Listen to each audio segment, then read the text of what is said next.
गांव के कोने में एक स्कूल था जिसे लोग साये वाला स्कूल कहते थे। 20 साल पहले यह स्कूल बच्चों से भरा रहता था।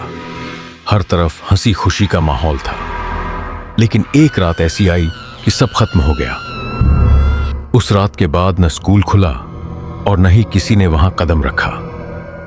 कहते हैं वो जगह अब श्रापित है। वहां जाने वाला कभी वापस नहीं आता। अंशु जो शहर में पढ़ता था, गर्मी की छुट्टियों में अपनी दादी के पास गांव आया था। 16 साल का अंशु रोमांच का दीवाना था। जब उसने साये वाले स्कूल की कहानियां सुनी तो उसे एक अजीब आकर्षण महसूस हुआ। दादी ने उसे मना किया, बेटा वो जगह अभिशप्त है, मत जाओ वहां।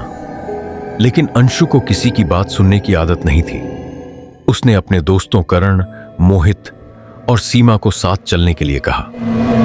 दोस्तों ने पहले मना किया, लेकिन जब अंशु ने कहा तुम सब डरपोक हो तो सब तैयार हो गए।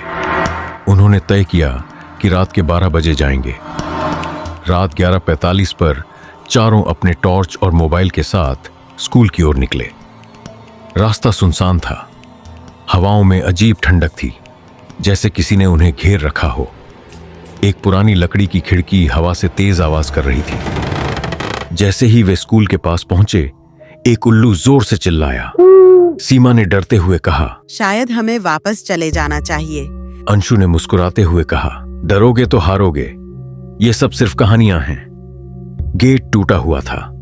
अंदर घुसते ही चारों को एक सड़ी गली गंध आई। दीवारों पर अजीब सी लकीरें बनी थीं, जैसे किसी ने खरोंचते खरोंचते अपनी जान दे दी हो। एक कोने में भागो वरना मर जाओगे लिखा था।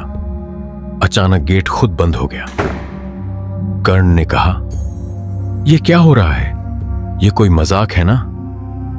अंशु ने उसे शांत करते हुए कहा, शायद हवा थी, चलो आगे देखते हैं। लेकिन उसकी आवाज में भी एक अनजाना डर साफ झलक रहा था। पहला क्लासरूम खोलते ही वहां का दृश्य डरावना था।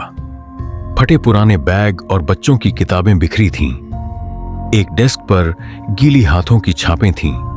दीवार पर लिखा था, तुमने यहां कदम क्यों रखा?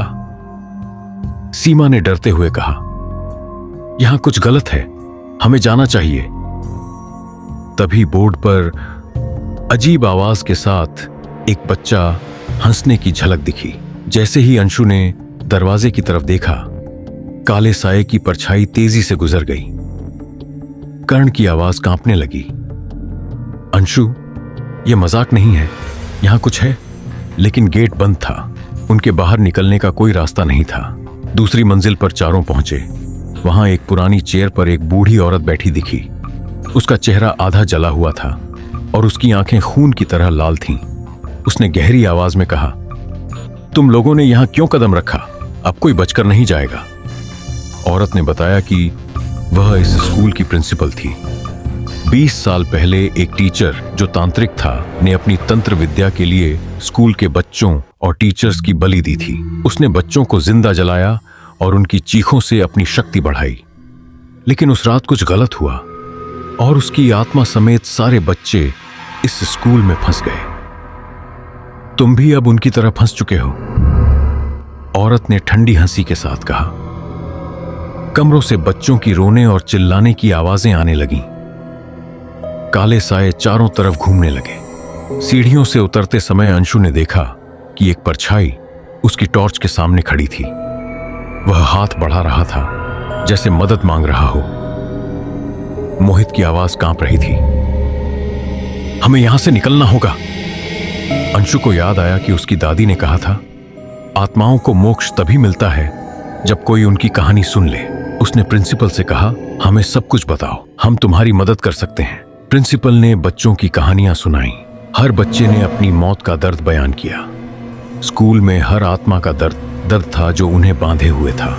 अंशु ने कहा, हम तुम्हारा सच दुनिया को बताएंगे, अब तुम सब मुक्त हो जाओ। बच्चों की आत्माएं धीरे धीरे शांत होने लगीं। हवा में हलचल कम हो गई और सन्नाटा छा गया। जैसे ही आत्माएं मुक्त हुईं, स्कूल कांपने लगा। दीवारें टूटने लगीं। चारों ने दौड़कर बाहर निकलने की कोशिश की। गेट खुल चुका था। जैसे ही वे बाहर पहुंचे, स्कूल की इमारत धूल में तब्दील हो गई। अंशु ने यह सब गांव वालों को बताया, लेकिन किसी ने यकीन नहीं किया। हालांकि सभी ने देखा कि स्कूल की जगह अब खाली मैदान था। साये वाला स्कूल हमेशा के लिए खत्म हो चुका था। हर दरवाजे को खोलना जरूरी नहीं होता। कुछ रहस्य हमेशा रहस्य ही अच्छे होते हैं।